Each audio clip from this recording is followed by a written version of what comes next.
Hello guys, good morning sa ating lahat.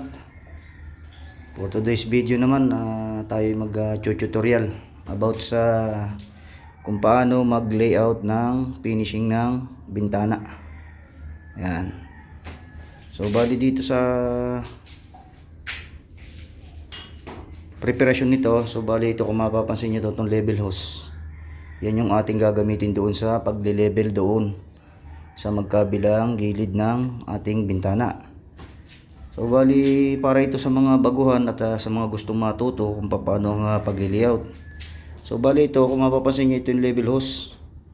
So bali sa pagle-level naman ito, alam naman natin lahat ito na yung tubig, ayan yung tubig at ayun yung sa tapat. Yan, kinakailangan magkatapat yung magkabilang tubig niya. At sisiguraduhin din natin na itong ating level hose ay walang bula. Kasi pag yan may bula, hindi natin makukuha yung tamang level ng magkabilang side. Yan. So pagka ito yung okay na, magandang kanyang level. So yung isang side doon natin ilalagay at doon natin ilalagay yung isa. Kinakailangan magkatapat yung tubig nila. And then kung halimbawa ang una natin kukuhanin sukat dyan yung level doon at yung level dito. So bali doon naman sa taas, ang gagamitin naman natin doon ay hulog. Yan, kung saan tatapat yung hulog, doon natin siya papakuan. Ganun din doon. So ganun din doon sa kabila. Uhulugan natin siya, papakuan natin siya, uhulugan natin doon para makuha natin yung level.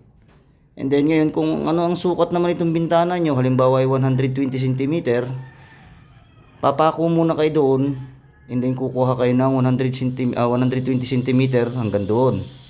Then papakuan, hulog.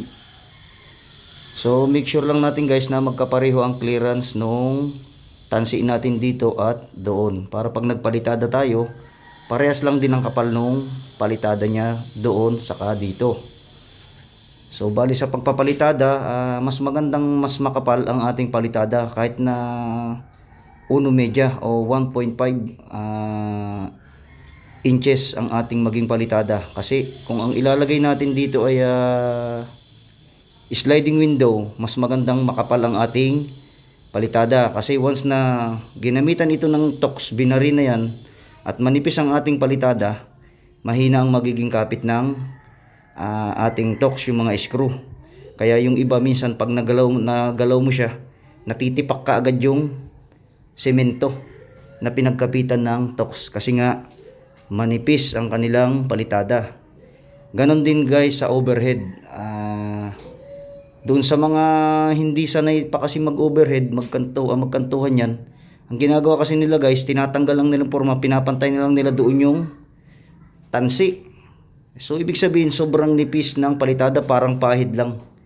Hindi maganda yung ganun guys. Dapat at least 1 centimeter ang ating palitada dyan, para yung ating frame yan makapal ang palitada, matibay siya. Lumindol man siya guys, matibay ang ating framing ng bintana.